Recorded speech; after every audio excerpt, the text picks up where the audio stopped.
மரியாதைக்குரிய அண்ணன் கடம்பூர் ராஜ் அவர்களின் தலைமையில் இங்கே நடைபெற்றுக் கொண்டிருக்கும் கண்டன ஆர்ப்பாட்டத்திற்கு வரை என்பது கூறி இப்பொழுது கண்டன ஆர்ப்பாட்டத்தினுடைய நோக்கத்தை நம்முடைய மண்ணின் மைந்தர் அவர்கள் சட்டமன்ற உறுப்பினர் நம்ம வீட்டு தயவு செய்து மாவட்ட நிர்வாகிகள் அந்தந்த கட்சி மாவட்ட கூட்டணி கட்சி மாவட்ட நிர்வாகிகள் மேடைக்கு வாங்க, மற்றவங்க சிரமப்படுத்தாதீங்க, கொஞ்சம் வழிவிட்டு கீழே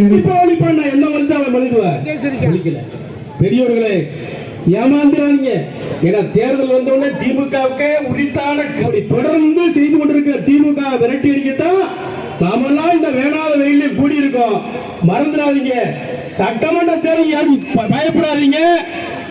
100 நாள் வேலை வாய்ப்பு திட்டத்தை இப்போ உங்க பகுதியில் என்ன நம்ம மீது அண்ணா திராவிட முன்னேற்ற கழகம் வந்தால்தான் நமக்கு விடிவு காலம் என்ற வகையில இன்றைக்கு இவ்வளவு திரண்டு வந்திருக்கீங்க.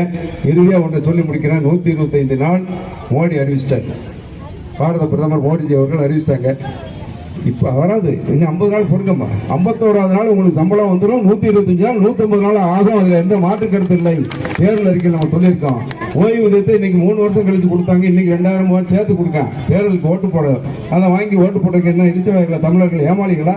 இல்ல, இனி 50 நாள் முடிஞ்ச உடனே நிச்சயமா முதலமைச்சர் ஒரே மாசத்துல இந்த அந்த திட்டத்துக்கு பேரு இவங்க உரிமை தொகைன்னு வச்சிருக்காங்க. நம்ம குலவிளக்கு திட்டம், அம்மா பேர்ல குலவிளக்கு திட்டம் என்ற திட்டத்தை அறிவிச்சிருக்கின்றோம்.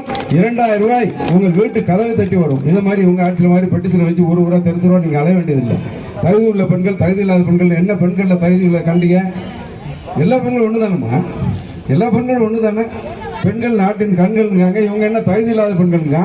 ஆக 2000 ரூபாய் வரும். ஓய்வூதியத்தை 500 ரூபாய் 1000 ரூபாய் அம்மாக்குனாங்க. நம்ம 2000 அறிவிச்சிருக்கோம்.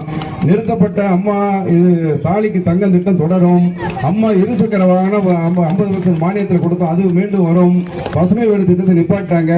அம்மா இல்லம் என்ற காங்கிரீட் வீட்டை கனவு திட்டமாக அல்ல நனவு திட்டமாக ஆக்க முடியும் என்றால் எடப்பாடியார் ஆட்சியில் தான், அம்மா ஆட்சி தான் நடக்கும். இப்படி சிறப்பான தேர்தல் வாக்குறுதிகளை அளித்திருக்கின்றோம். கேஸ் சிலிண்டர் 3 சிலிண்டர் உங்களுக்கு வீட்டுக்கு வந்துடும். இவங்க 5 வருஷம் முன்னால என்ன சொன்னாங்க? கேஸ் சிலிண்டருக்கு மாசம் 100 ரூபாய் அவங்க அக்கௌண்ட்ல உங்களுக்கு கொடுத்துருவோம். நாங்க இறக்க கொடுத்துருக்காங்களா? இது வரைக்கும் முடிஞ்சு வச்சு. பெட்ரோல் டீசலுக்கு மானியம் கொடுத்தாங்களா? இல்ல. நகைக்கடன் தள்ளுபடி பண்ணாங்களா? பண்ணல. 3வது நாள் இன்னைக்கு 3 நாளைக்கு முன்னால 5 ரூபாய்க்கு நகைக்கடன் தள்ளுபடி 12 லட்சம் பேருக்கு பயனடைவார் முதலமைச்சர். ஒரு முதலமைச்சரா இருந்தால் சாதாரணவங்களும் போய் சொல்லக்கூடாது, ஒரு அதிகாரியே போய் சொல்ல கூடாது. ஒரு முதலமைச்சர், நாட்டின் முதலமைச்சர் எப்படி சாத்தியப்படும்? இங்க மத்திய கூட்டம் துணைத் தலைவர் வந்த பெரிய கணேசாமி பேங்க் சேர்மனா இருந்தவங்க எத்தனை பேர் இருக்காங்க? கூட்டுறவு சங்கத்தில் நிர்வாகிகள் எத்தனை பேர் இருக்காங்க? ஒரு நடைமுறையில கடன் தள்ளுபடி பண்ணணும்னா அவங்க ரெக்கார்டை எடுத்து திரும்ப அந்த ரெக்கார்டில் அவங்களுக்கு என்ன சொத்து இருக்கு, அதுல தகுதியா தகுதி இல்லையான்னு பார்க்கறதுக்கே 3 மாசம் ஆகும். 5 நாளைக்கு முன்னாடி நீ 15 நாள்ல தேர்தல் அறிவிக்க போறாங்க.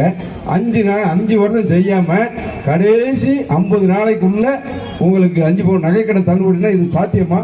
நீங்களே சொல்லுங்க, முடியுமா? அப்ப எப்படி ஏமாற்றுக்காரவளை? ஒரு ஏமாற்றுக்கார முதலமைச்சர் மக்களை ஏமாற்றுகின்றவர்களை நம்ம ஆட்சியில் இருக்கவே விடக்கூடாது என்பதை நீங்கள் தெள்ள தெளிவாக புரிந்து கொள்ள வேண்டும் என்று சொல்லி முடிஞ்சு வச்சு இனிமே அவங்கள பேசி நம்மளுக்கு தொண்டை தண்ணி உங்களுக்கு வெயில்ல காஞ்சி உதயசூரியனுக்கு ஓட்டு போட்டு சுட்டு இருக்கின்ற சூரியனாக 5 வருஷம் காஞ்சது போதும். எனவே ஆமா கிரஸ் அதெல்லாம் கனிம வள கொள்ள, டாஸ்மாக் கொள்ளதான் அவங்களுக்கு சகஜம் தானே. இனிமேல் அதுக்கு காலம் கடந்து போச்சு. அதுக்கெல்லாம் இனிமேல் ஆட்சி மாற்றம் மட்டுமல்ல, இந்த கனிம வள கொள்ளைக்கு, டாஸ்மாக் ஊழலுக்கு, அமைச்சர்கள் செய்த கொலைக்கு இடி அமலாக்கத்துறை மூலமாக நோட்டீஸ் வராத மந்திரிகளே கிடையாது. இந்த அமைச்சர்கள் ஒரு மந்திரி 470 நாள் இருந்தது பெருமையாக பேசுறாங்க.